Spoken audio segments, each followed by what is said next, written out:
누가 뭐라 그래도 스스로 살아갈 국민, 살아갈 해법을 만들어야 됩니다. 누가 주는 게 아니죠. 스스로 강구하고 스스로 만들어 가야 됩니다. 누가 뭐라 그래도 삶을 지켜내는 힘은 내 안에서 나오는 거지 누군가가 주는 게 아닙니다. 자꾸 착각하는 거죠. 누군가가 불어넣어 준다고, 동거에 뭘 해준다고, 뭐 당신이 가난한 이유는 뭐 책임지지 않아서 그렇다고, 뭐 절박하지 않아서 그렇다고, 이런저런 얘기들 많이 합니다. 근데 보통의 사람들이 잘 안 바뀝니다. 변화라는 걸 잘 못해내죠. 근데 그게 본능적으로 그게 맞는 겁니다. 변화를 너무 자주, 변화무쌍하게 너무 이렇게 자주 하면 어떻게 됩니까? 사람의 정신이 제정신이 아닌 거예요. 변화를 잘 추구하는 사람들은 대부분은 어떻습니까? 사기꾼입니다. 우리가 흔히 그 대기업의 재벌 총수 밑바닥부터 시작해서 아주 큰 뭐 사업을 일궈냈다, 이 사람들 대부분이 사기꾼의 기질을 가지고 있습니다. 성공했기 때문에 성공한 CEO라고 얘기하지만 실제로는 사기꾼과 그 사업가의 그 차이는 종이 한 장 차이라고 얘기하죠. 물론 모든 사업가들을 폄하하려는 의도는 절대 아니고요. 기본적으로 다른 누군가에게 꿈과 희망과 환상을 심어줘야 그게 가능한 얘기다라는 겁니다.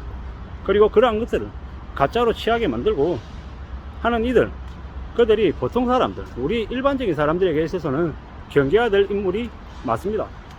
우리가 흔히 잘 알고 있는 애플의 스티브 잡스, 뭐 우리가 상품을, 애플이라고 하는 상품 자체를 소비하는 소비자 입장에서 봤을 때는 뛰어난 사람이 맞지만 같이 일하는 동료 입장에서는 어떻겠습니까?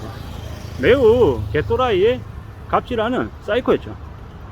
이게 우리가 어떻게 만나냐, 어떻게 그 사람을 보냐에 따라서 이제 평가가 확 달라진다라는 겁니다. 우리의 삶에서도 마찬가지입니다. 우리가 뭐 아이를 키우는데 학교에 교사가 만약에 되게 깐깐하고 애들을 엄청 이렇게 사사건건 챙기고 간섭하고 이러면서 많은 이렇게 애정을 쏟는다 라고 하면, 아이 그래 뭐 학부모 입장에서는 좋을 수 있죠. 근데 그 아이 입장에서는 어쩌면 피곤할 수 있다라는 거죠. 뭐 처해 있는 상황에 따라서 평가가 다를 수 있다라는 얘기를 하고 싶었던 거고요. 이제 우리가 살아가면서 만나게 되는 이런저런 여러 가지 사람들, 그리고 여러 가지 처지, 이런 것들을 이제 종합해서 이제 바라볼 필요가 있는 건데, 확실한 건 뭐다? 뭐 내가 판단하고 내가 느끼기에 상대방이 어떠냐는 거죠. 다른 모든 사람에게 다 좋은 사람인데 나한테 못되게 하고 나를 사기치고 뒤통심이 어떤 사람입니까? 그는 쓰레기인 겁니다. 남들에겐 전부 다 좋은 사람이고 해도 적어도 나한테는 사이코고 쓰레기고 인간 말종이다라는 겁니다.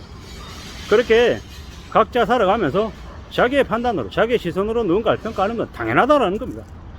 뭐 네가 그렇게 생각하는데 그 사람 그런 사람 아니야, 이렇게 누군가는 항변을 해주기도 하고, 누군가는 그래 원래 그 애는 쓰레기야 이렇게 얘기하기도 하죠. 근데 이제 대체로 이제 대부분의 사람들의 평가가 그 사람을 이제 결정짓는 거더라고요. 이제 제가 이제 회사에 있는 동료 중에 이런 놈이 있습니다. 앞에서는 되게 칭찬하고 되게 밝은 표정으로 인사합니다. 근데 돌아서면 모든 사람들을 다 씹습니다. 뒷담화를 너무 많이 하죠. 그 놈에게는 자기를 제외한 모든 사람들이 전부 다 뒷담화를 까는 그런 공격 대상입니다. 그러면 그가 보통 사람이겠냐고요? 평범하고 그냥 가까이 지내는 적당한 친분을 가질 사람이겠냐고요? 아니면 쓰레기겠냐고요? 쓰레기죠. 그런 마음을 가지고 있는 이들은 아마 스스로 피해의식도 강하고 또 남들에게 내가 어떻게 비춰줄까에 대해서 되게 민감하게 생각도 할 겁니다. 근데 확실한 건 뭡니까? 그런 사람을 가까이 안 하는 게 좋겠다라는 겁니다. 가까이 하면 할수록 보통 사람들은 뭘 겪겠습니까? 그로 인해서 피해를 겪는다라는 거죠. 우리가 살면서 또라이들을 만나고 이상한 놈한테 엮여가지고 세상을, 인생을 쓴맛을 안 느끼는 게 참 좋죠. 근데 살다 보면 운이 더럽게 없어가지고 주변에 있는 놈들이 전부 다 하나같이 그런 인간말적인 쓰레기일 경우도 있습니다. 어떻게 해야 되겠습니까? 최대한 멀리하고 최대한 엮이지 않게끔 애쓰는 거, 그거 말고는 길이 없는 거죠. 사기꾼들도 많고 판사 검사도 당하는 게 요즘 시대입니다. 그런데 보통의 사람들이 안 걸리겠다고, 당하지 않겠다라고 마음먹는다고 무조건 안 당할 수 있겠냐고요? 어렵죠. 많이 어렵습니다. 현실은 참 참혹하고 냉혹하고 냉정하고 엉망입니다. 변화무쌍하고 있잖아요.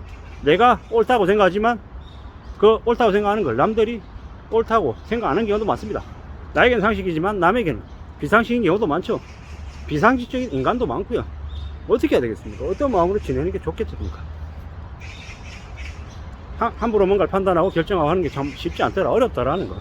그리고 제일 필요한 건 결국에는 항상 의심하는 거.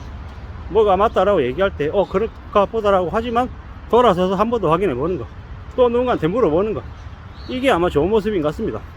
물론 100번 그렇게 한다고 100번 다 안 걸릴 수 있는 건 아니겠죠. 하지만 최소한 피해를 줄일 수 있다는 거.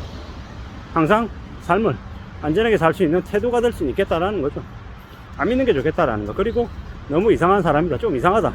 촉이 이상하다. 저 사람에게 왠지 안 좋은 기운이 이렇게 느껴지는 것 같다. 그럼 바로 단절하거나 최대한 멀리 하려고 했어야 됩니다. 그래야지만이 삶을 지킬 수 있을 것 같습니다. 너무 많은 것들. 뭐 감추는 게 많은 것 같다. 함부로 자기의 것을 얘기하지 않는다 라고 하면 거리를 둬야 된다라는 거죠. 그런 놈들이 사기꾼이 됩니다. 쓰레기입니다. 조심해야 됩니다. 조심해야 삶을 지킵니다. 우리의 삶이 순식간에 뒤집어지는 경우 무지하게 많습니다. 사람 하나 잘못 들었다가 그 가족, 일가족이 전부 다 몰살하는 경우도 있습니다. 저의 친한 친구 한 녀석은 자기의 삼촌이, 그러니까 자기 엄마의 남동생이죠. 자기 집안의 사업체를 다 망가뜨렸어요.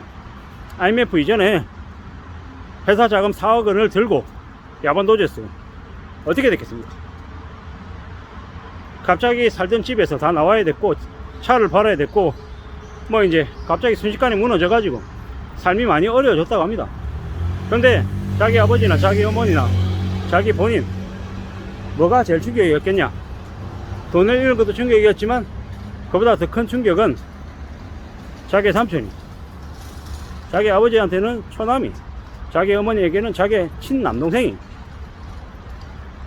자신의 재산을 다 가지고 도망갔다라는 것. 그 충격에서 벗어나는데 꽤 오래 걸렸다고 하더라고요. 그런 걸 보면서 참 세상이 무섭구나. 가족도 뒤통치고 도망가는 세상인데 어떻게 나를 믿겠냐라는 거죠. 이러한 일들이 앞으로도 많이 벌어진다.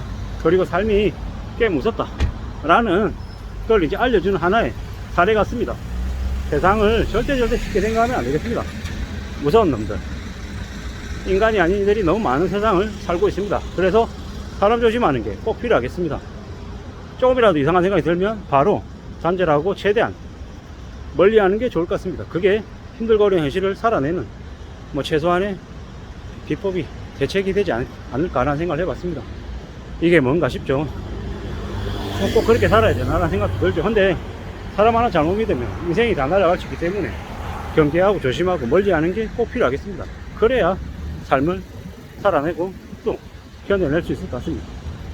이래저래 많은 생각들이 드는 요즘입니다.